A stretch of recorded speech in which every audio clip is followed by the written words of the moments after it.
Now, following breaking news tonight, at least 70 gas-related incidents are impacting homes and businesses in Lawrence, Andover, and North Andover. This home in Lawrence was destroyed by that gas explosion. You can see debris scattered throughout the yard right there. Part of the chimney fell in a vehicle there in the driveway. The damage spreading throughout a number of neighborhoods. Look at these flames coming from a home in Lawrence, and we saw many situations just like that with firefighters there fighting massive flames and smoke shooting into the air, and they are still working now to get many places either under control or just make sure there are no hot spots remaining. Smoke and flames coming from many other homes in the area. This was one of the first homes in Lawrence to catch fire early this evening. And here's a live look over the scene tonight. State police urging all Columbia Gas customers in Lawrence, Andover, and North Andover to evacuate their homes. At least 6 people have been hurt, 1 in critical condition. Yes, and now we've actually heard 10 patients, as you mentioned, from Lawrence General. We have night team coverage. Let's get started right now with Steve Cooper covering the story live in Lawrence, and you're right in front of the home that we first saw it actually just collapse. Looked like it blew from the inside out early this evening. And it all happened, Kim, in an instant, a little bit after 5 o'clock tonight. And around here in this neighborhood that's in the dark tonight, residents are anxious, wondering what happened here, why it happened here, what do they do right now? This is a community that's still processing everything that went on over the past few hours. The flames are out, but the damage is done, and it's extensive.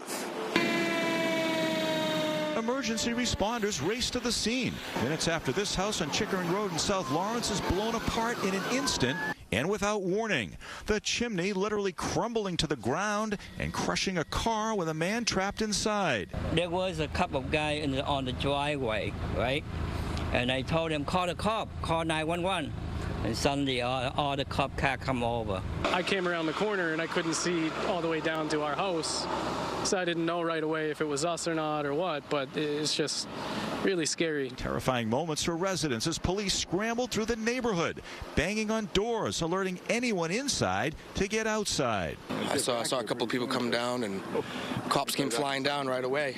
Hour after hour, frightened residents wandered through the streets, anxious for answers to questions like what happened here and why. Your reaction is one of what? Shock, awe, disbelief. You know, you don't expect something like on this level to happen right in your own yard. The area where this house collapsed basically is off limits right now. The reason being is officials haven't had the all clear here. They don't want to put anyone else in danger. So right now, this whole area, this neighborhood remains sealed off right now. The power is out. The gas has been shut off. Everybody here trying to figure out what they do next. Where do they go tonight? Should they go to someone's house? Should they go to a hotel? Can they stay in their homes? Everybody here still on edge, wondering what to do and when they can feel safe again. That's the latest live in Lawrence tonight. Steve Cooper, 7 News Night Team. Steve, thank you. And again, we don't have any word on a timeline, but authorities know people are wanting to hear some information. Take a look at this. A number of homes destroyed because of the fires and explosions. Don't know how many people suffered losses, but there is just another example of the fires we saw today. This one tearing through a home in Lawrence earlier tonight. In fact, that was a Lawrence police officer who lost this home. Here is the aftermath. He arrived on the scene, knew his family was safe, and tried to help other neighbors get out of the neighborhood, even though his home was reduced to rubble. And firefighters there staying late and making sure there aren't any hot spots left. Night Team's Tim Caputo has been there in Lawrence and joins us with the latest. Tim? Yeah, Kim, this is a particularly sad story because a lot of us watched this live on TV this afternoon as the home, what was the home behind me, went up in flames this afternoon, and Lawrence Fire was just everywhere else in town dealing with fires and explosions that they couldn't get to this house in time. And you see, I know it's dark right now, but there is almost nothing left of this house behind me. This house caught fire with some residents inside. We're told by neighbors they were able to get out safely before the flames really got big. But you see those flames coming out the front front windows of that house on Jefferson Street, and it spread to much of the house before the first fire crews could even get here. In fact, the first crews here were from the town of Lowell. The Lowell firefighters, when they got here, it was already fully engulfed, this house, and they couldn't do much other than douse those flames in water. A lot of people from the neighborhood here came because they saw the smoke from several blocks away, and they watched this house go up in flames, realizing no one could really do anything about it.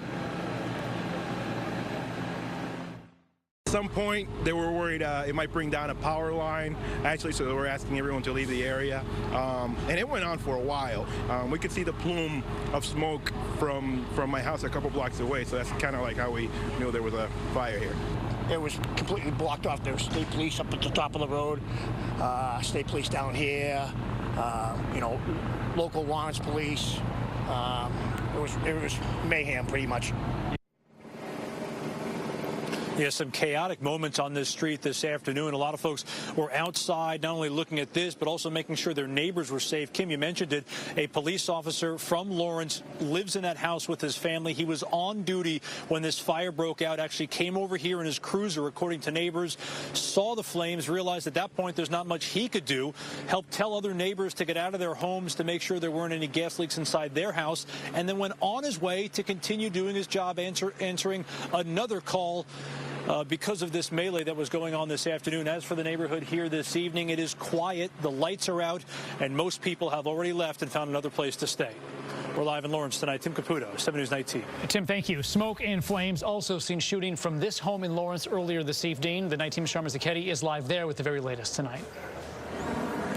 We're here on Springfield Street in South Lawrence. There is no power on this street. All the gas has been shut off. There was a massive fire down at the end of the street and at least 5 smaller ones across this whole area. Huge flames and thick smoke shooting out of an apartment building on Springfield Street in Lawrence. It's just one of dozens of natural gas-fueled fires that were raging across the Merrimack Valley. Looked like a war zone here. Michael Rivera says he saw at least 5 fires break out on his street alone, including inside his own home. It was on fire first, and then the other houses, and then this house caught on fire too right there.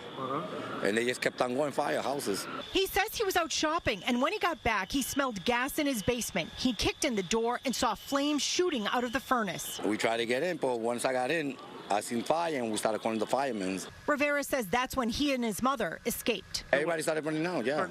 Yeah, everybody started running out. I ran out. I took my mother out. He says firefighters rushed from house to house, putting out small fires and shutting off gas. And firefighters say there was one firefighter who did suffer some minor injuries. Some residents are still here. They are trying to figure out if they should leave. Of course, you just heard the mayor say they should be evacuating. But right now, there is no power, no gas on this street. We are live in South Lawrence. Sharma Zaketi, 7 News. Sharma, thank you. And you might have seen just a few minutes ago, Governor Baker and leaders from the affected communities providing an update on the situation at this hour. And the night team's Kayla McCauley is live with more on what they had to say tonight. Ryan, we just heard from Governor Baker and the mayors of several of these local towns that were affected by these massive explosions and fires, as we've been seeing and reporting on all evening. Governor Baker talking about how the main issues right now are making sure that all of the people who had to evacuate have places to go, and that also, now that these towns are without power, that the neighborhoods are safe. So they've got state troopers as well as local law enforcement area officials that are going through these neighborhoods and making sure that all of the homes are safe, making sure there's no looting going on. Of course, that's not the kind of thing that you like to think about when we're dealing with such disasters that we've been seeing this evening. But right now, this is the staging area, and there are still, as you can tell, lots of police agencies, lots of fire trucks still out here. They're still getting calls. The governor did say that they have slowed down on some of these calls, that they're no longer responding to the big fires and explosions that we saw earlier. However, they're still dealing with the remnants of those fires fires. As we heard from other reporters that we've talked to this evening, they're going to be checking on hotspots, making sure all of these fires that ignited earlier in the afternoon and evening are still out. And of course, people who have not evacuated are probably smelling smoke. They may be more nervous now. They're calling 911. So those are the kind of calls that fire officials are responding to right now. But again, the main issues, they're trying to make sure that everyone have places to go. We talked with the Red Cross earlier. They've got several shelters as well. And now the Columbia Gas officials, they are on this location too. So while they were not available at that press conference we just heard, we will be speaking with them later to again determine how exactly something like this happened. We'll bring you the very latest as soon as we get it. We're live in Lawrence. Caitlin McCulley, 7 News 19. All right, Caitlin McCulley reporting live from command headquarters. And now we have Congressman Seth Moulton speaking. And open, and that they're welcoming people with open arms. And so what did you find is the biggest problem in the community right now? Is it that people don't have answers? They don't know when they can get into their homes? I think the frustration is that people just don't even know what's going on. I mean, when you walk in here, you wouldn't even think that there's that much frustration because people are handling it so well. One gentleman came up to me and said, you know, hey, thank God I'm not in North Carolina right now with the hurricane. So the American spirit is shining through, but a lot of people are hurting. A lot of people were hurt. Some people, of course, are lying in hospital beds right now, not doing as well as the folks in this shelter. But my main message to folks out there is if you're still in your homes and you're in one of these areas that has been called for evacuation, get out safely, come to a shelter like this, and we'll take care of you. And are you just going around, you're going to tour the area and see what the need is? That's right. And see whatever we can do to help. Okay, very good. Thank you so much for your time. Thanks. Great to see you. Yep, see you Thank too. you, guys. All right, so there you go. You have Congressman Seth Moulton talking about the response there. He just arrived on the scene trying to help out any way he can help out at this hour.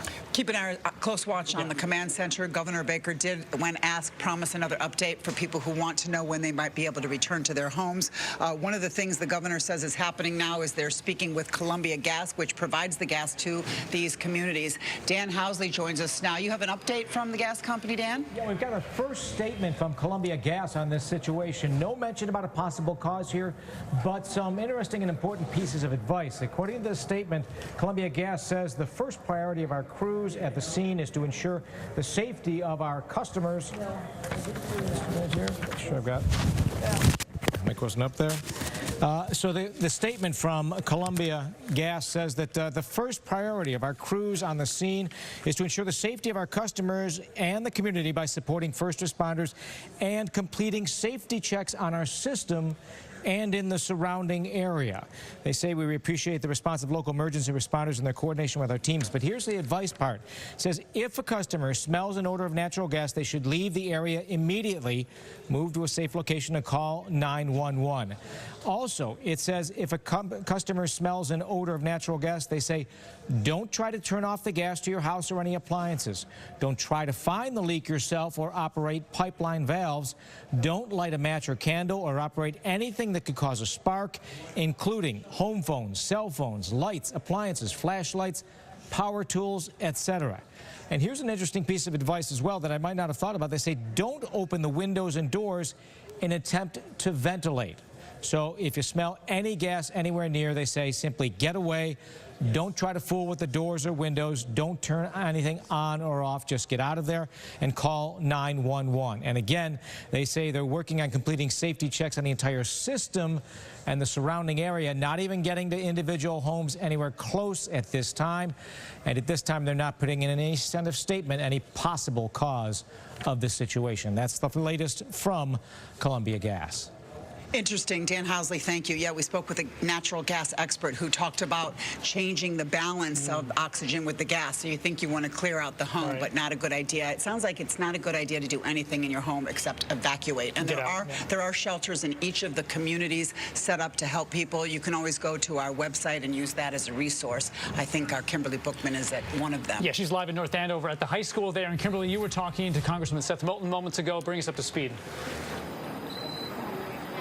Yeah, Ryan, he just got here from D.C. He toured the area and he went inside to talk to some of the folks in the shelter just to find out what the need was and what is actually going on here. He says that the spirit is really good and that all of the people are trying to help one another. The reason why we are actually standing outside instead of inside the shelter at this hour is because the Red Cross tells us they are about to bring in cots and blankets and get people ready to spend the night here. And because of that, because it's sort of bedtime and people are going to start sleeping, we wanted to make sure to respect their privacy and to be outside at this point in time. But we did have a chance earlier to go inside, talk to some people who self-evacuated. This is what they had to say. People knocked on our door, said that we're told to evacuate. Mary Ellen O'Connor went to the one safe place in town where the gas is shut off and there's plenty of food and water, North Andover High School. I'd rather be home. But that's how it goes. This woman showed up with her beloved pet. Are you concerned about her safety? I know you're probably concerned about your own, but what about her? Oh, yeah. That's why I took her with me. I said, no. I said, I'm not going anywhere. And she's coming with me. But she's concerned how long she can keep her cat here without a litter box and cat food. This town selectman says they'll address problems as they come up. They're going to bring in some cots and some blankets, so try to get, make people as comfortable as possible while they have to wait this out. This man couldn't evacuate his home without help, but he didn't need medical attention, so EMS brought him on a stretcher to the shelter. This family kept in contact through a text chain from home, school, the train, and work, gratefully reuniting in the school's gym. Happy we're together. That's the most I can basically say. We're back together, we're happy we're together, and now just going from here.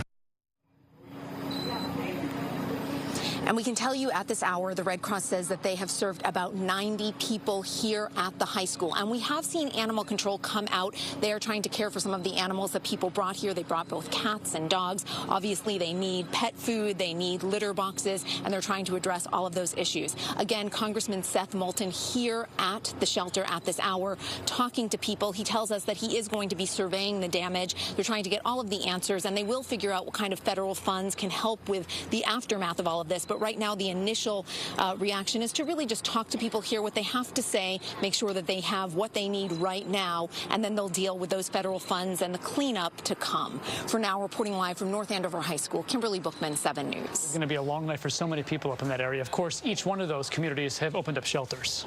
Yes, and in fact, the night team's Jonathan Hall is at one of the shelters in Andover. I think the high school is one. Are you at the senior center and you spoke to some people who have been forced to evacuate, John?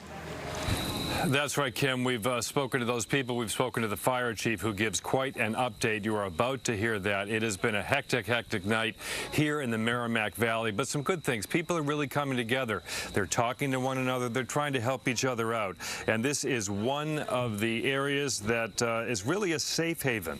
People here at Andover Senior Center hunkered down. They're inside. They're waiting.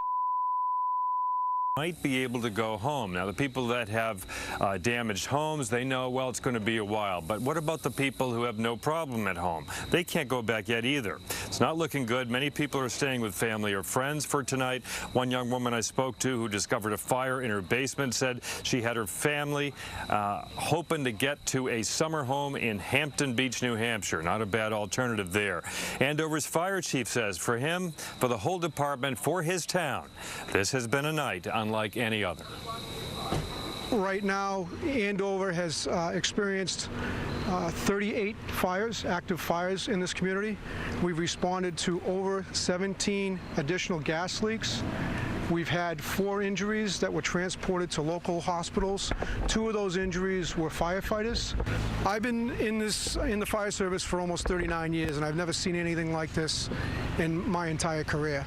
To sum it up, basically coming into town from a community just outside of here, responding back in, it looked like Armageddon. Armageddon, that from Chief Michael Mansfield. So once again, it is a community atmosphere here in Andover. People are just waiting for word on when they might be able to go back home. The chief told me he has not heard from Columbia Gas Company the whole day. He's clearly frustrated by that. He had heard an initial report that the lines were overpressurized, and that caused homes to blow up and go on fire. But he has no confirmation of that from Columbia Gas.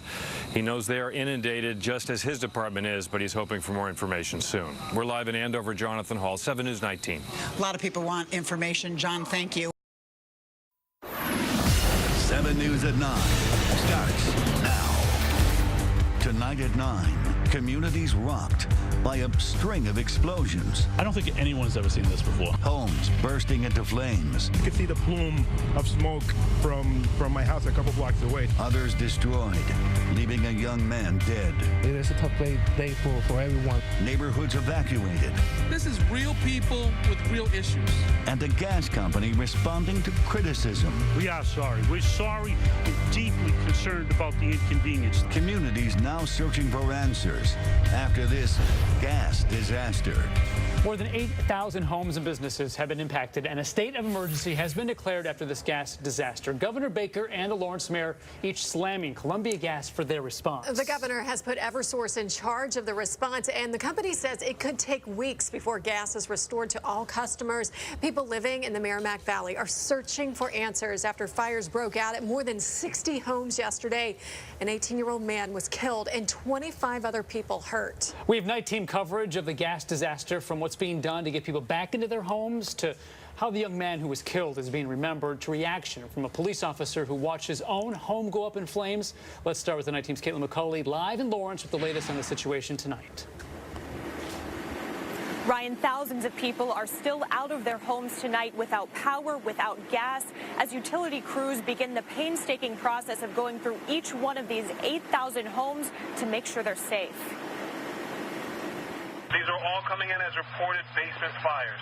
More than a day after gas explosions and fires rocked the Merrimack Valley, I'm going to free up engine 5 to 28 Springfield Street, killing 18-year-old Lionel Rondon and injuring more than a dozen others. We are sorry. The CEO of Columbia Gas finally stepping in front of our cameras and answering questions. Where have you been for the past 23 hours, and why is it that the mayor and the governor, who were out here just about 20 minutes ago, declaring a state of emergency, basically saying that you and your company have been nowhere to be seen and you've mismanaged the effort to fix the problem here in these three communities?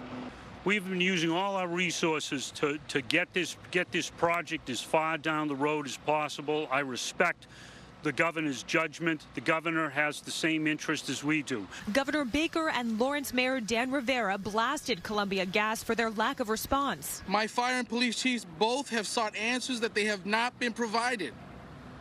We still, to this day, there's no 100% knowledge of what the total pressure was that was on those lines. Might have something going on here with overpressurization. The follow-through just wasn't there, and we don't have time. The people that the mayor was talking about and that we've talked to don't have time. We need to get on with this. Officials say they gave Columbia Gas time to respond to the situation and fix it, but that didn't happen. They wasted last night calling the other utilities to come in. My understanding is because they did not want to foot the bill for them to be here. The governor declared a state of emergency, which allows Eversource to take over the situation. That company is now in charge of restoring gas to the 8,000 affected homes, calling the shots from their mobile command center in Lawrence. Eversource saying it could be weeks now, not days, before it's safe to turn the gas back on. Based on the assessment of the impact of the system, and that's an ongoing process, and the assurance that everything is safe, we do not see that happening in a couple days. And again, this is a two-step process. Officials hoping families will be able to get back into their homes within the next day or so. But again, it could be weeks before it's safe to turn the gas back on. Officials do not want anyone to turn the gas back on by themselves. They say you should wait for professionals to come to your house. We're live from the command center in Lawrence tonight. Caitlin McCauley, 7 News Night Team. Crews going door to door today inspecting homes. They want to make sure it's safe to turn on the gas and the electricity, but it could take weeks before service is restored to everyone. Governor Baker and the Lawrence mayor calling out Columbia Gas, taking the company to task for how they handled the response. The night team's Justin Doherty is live in Lawrence tonight with more on that. And power has been restored here at this staging area in Lawrence, but still thousands of homeowners are frustrated that they are still in the dark. And it's not for just a lack of electricity, but a lack of answers from those in charge. So as crews continue to rush out to correct this crisis, the waiting game continues.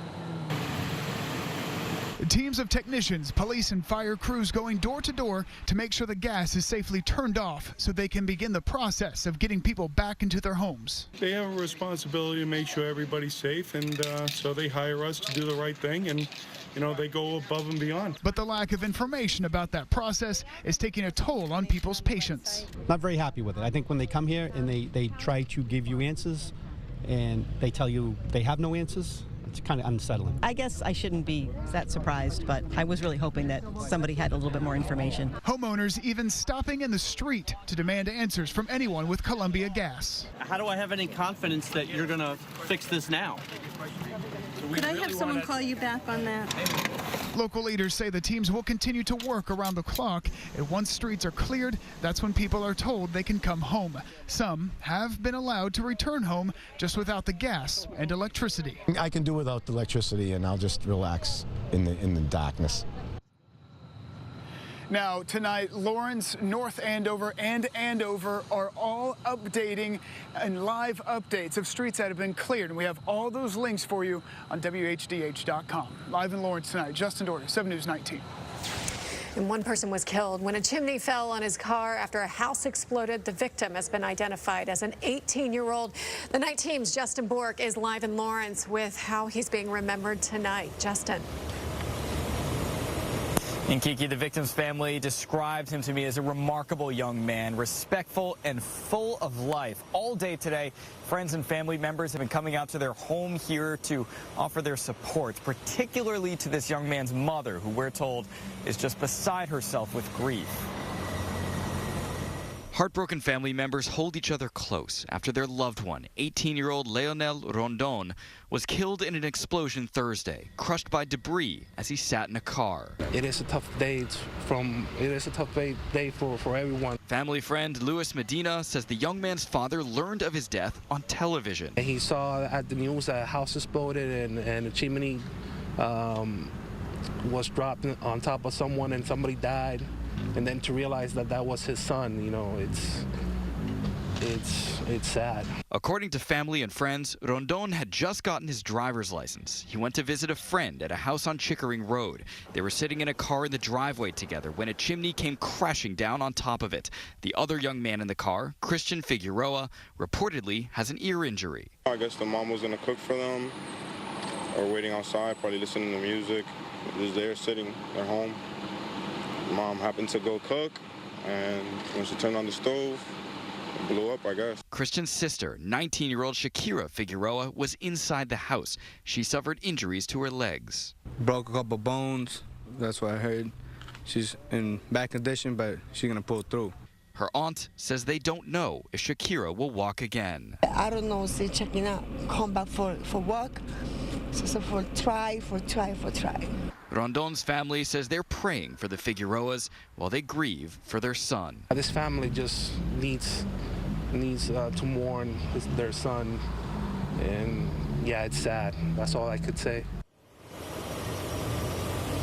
Now, Rondon was a student at the Phoenix Charter Academy here in Lawrence. The school sent out a statement today praising him as a model student. They say he excelled in biology and math. The school will offer grief counseling to students affected by this tragedy. We're live in Lawrence tonight. Justin Bork, 7 News 19.